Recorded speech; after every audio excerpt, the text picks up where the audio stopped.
नमस्कार सभी को। हम पीजीडीएवी कॉलेज उमंग गेटवे वर्टिकल के छात्र हैं और आज आप सभी के सामने दिल्ली राइट्स के ऊपर एक प्ले प्रस्तुत करना चाहते हैं।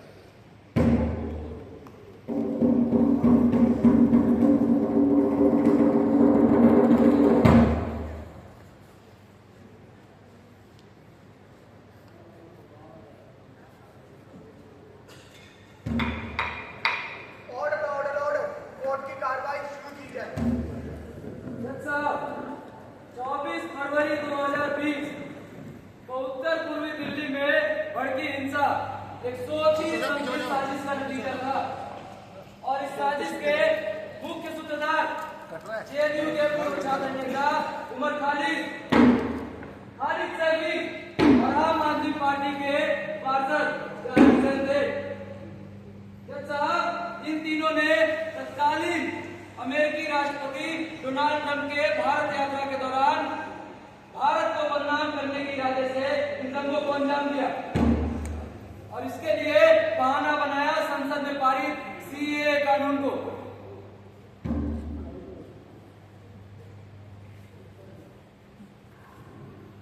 स्पीकर महोदय, मैं इस देश का गृह मंत्री होने के तौर पर सीएए विधेयक 2019 को पारित करने की अपील करता हूँ।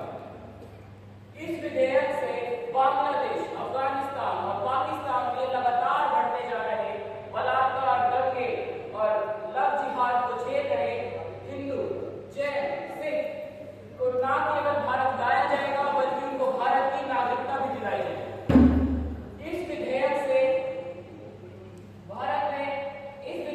जैन, सिख और बौद्ध लोगों को भारत की नागरिकता भी दिलाई जाएगी। जो सीएए के सहयोग में है वो आए बोले, अन्यथा नो बोले।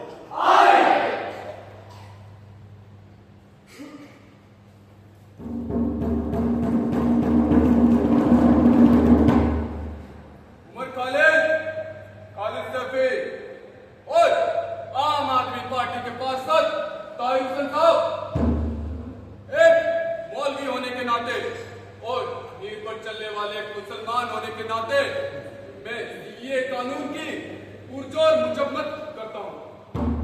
लेकिन ये कानून की पुरजोर मुजम्मत कैसे की जाए जब इसमें मुसलमानों के खिलाफ कुछ है ही नहीं।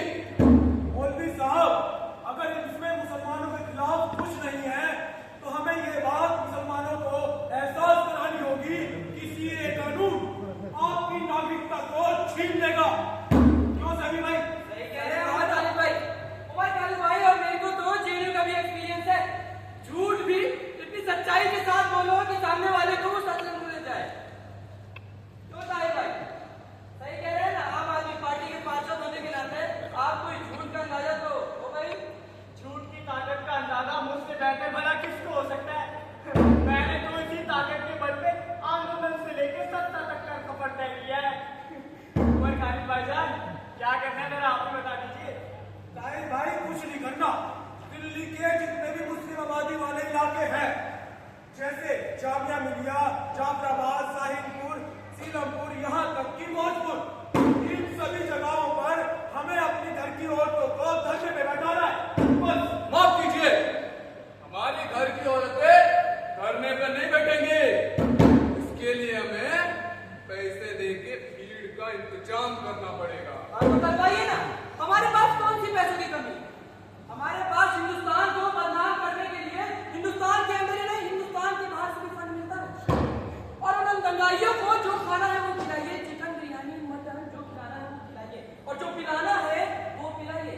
लेकिन एक चीज पर खास ध्यान रखिएगा कि ऐसी जगह चुनी जाए जहां से दिल्ली के ज्यादा से ज्यादा लोगों को परेशान किया जाए।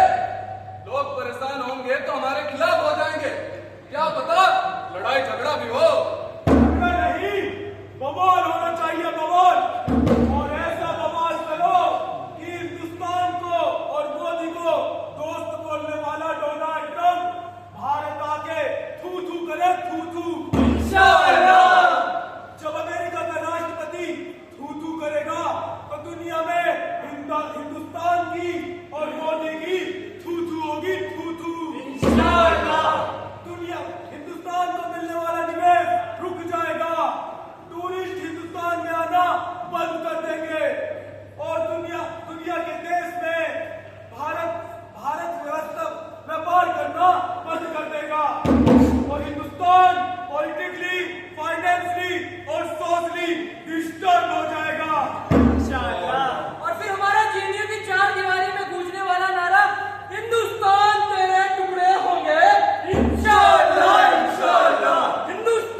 साथ में खाली बोतल में पेट्रोल डालकर पेट्रोल बम बना देते हैं। हाँ, छतों पर एक बड़ी गुलेल का होना भी जरूरी है ताकि हम दूर दूर तक हिंदुओं के घरों को चुन चुन के निशाना बना सके। इतना ही नहीं, घरों मस्जिदों ईदगाह यहाँ तक कि जहाँ पे भी नजदीकी सिनेमा जितने भी हैं उन सब जगह हथियार कर दो ताकि जब भी काफिला आगे बढ़े तो उनको जानू बचाने में थोड़ी सी तो आसानी हो। इंशाअल्लाह ऐसा ही होगा, ऐसा ही होगा।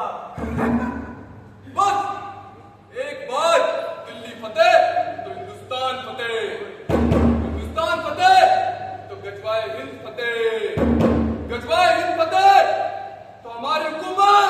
नारायण तकबीर, अल्लाहू अकबर, नारायण तकबीर। अल्लाहू अकबर। ये कानून हाय हाय, ये कानून हाय हाय, ये कानून हाय हाय। भारत सरकार मुर्दाबाद, भारत सरकार मुर्दाबाद, भारत सरकार मुर्दाबाद। ये कानून हाय हाय, ये कानून हाय हाय, ये कानून हाय हाय, ये कानून हाय हाय, ये कानून हाय हाय। मुर्दाबाद, मुर्दाबाद, मुर्दाबाद। आखिर कब तक हम हिंदुओं के संप्रदाय ध्यान लिया जाएगा? कब तक? 2 महीने से मौजपुर, सीलमपुर, जाफराबाद, खजूरी में ये सीएए के विरोधी धरना डाल के बैठे हैं। ये हमारे स्कूलों में, ऑफिसेस में, दुकानों में और कॉलेजेस में भी बैठे हुए हैं। इन्होंने हमारा जीना दुश्वार कर दिया है। कब तक ये सीएए के विरोध में बैठे गुंडे हमारी बहन बेटियों को रोज परेशान करते हैं? मैं पुलिस प्रशासन से ये अपील करना चाहूंगा कि अगले 24 घंटे में ये इन धरना करने वालों को सड़कों से हटाए और अगर ऐसा करने में वो असमर्थ होते हैं तो ये जिम्मा स्वयं हमें अपने हाथों में लेना होगा।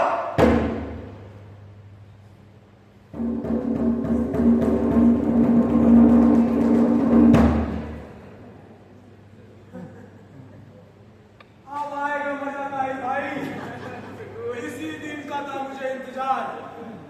निकालो सीए के खिलाफ एक जुलूस सीलमपुर से लेकर खजूरी तक और आग लगा दो इन काफिरों के घर में, फूंक दो इनकी गाड़ियां और मकान। पुलिस या पैरामिलिट्री कोई भी आए, बचना नहीं चाहिए। खास तौर पर टारगेट करो इन्हें, ऐसा हाल कर दो कि हिंदुस्तान की सरकार घुटना टेक दे हमारे आगे। ये कानून हाय हाय, ये कानून हाय हाय, ये कानून हाय हाय, हाय हाय, मुर्दाबाद, मुर्दाबाद, मुर्दाबाद, हाय हाय, हाय हाय। ये आप क्या कर रहे हैं? अपने ही दोस्तों पे, साथियों पे ऐसे हमला कर रहे हैं? ताहिर हुसैन साहब, आप तो इन जंगलियों का साथ करते, कम से कम आप अपनी छत से बम फिरवा रहे हैं। क्या कर रहे हैं आप ये? शुरुआत इसी से करो, मार दो सारे को और इसके ये है।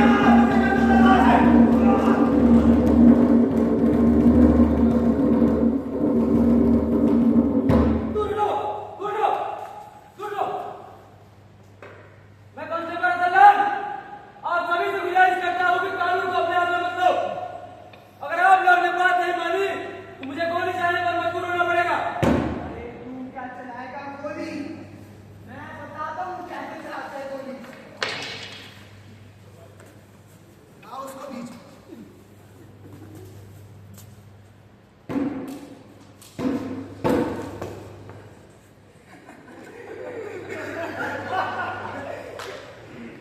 मेरा नाम है सलमान खान।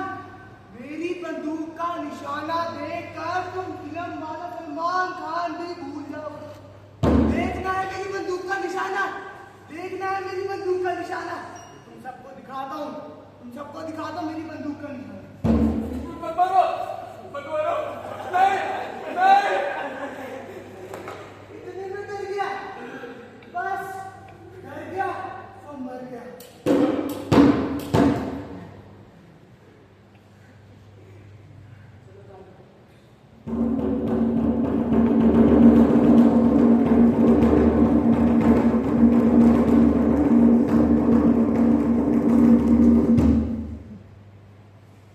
जज साहब,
कर दिया। अंकित शर्मा, कांस्टेबल रतन लाल ही नहीं 50 से ज्यादा मासूमों की जान ले ली, उनके घर, उनकी दुकानें जलाकर राख कर दी। इन इंसानियत के दुश्मन, इन देश के गद्दारों की एक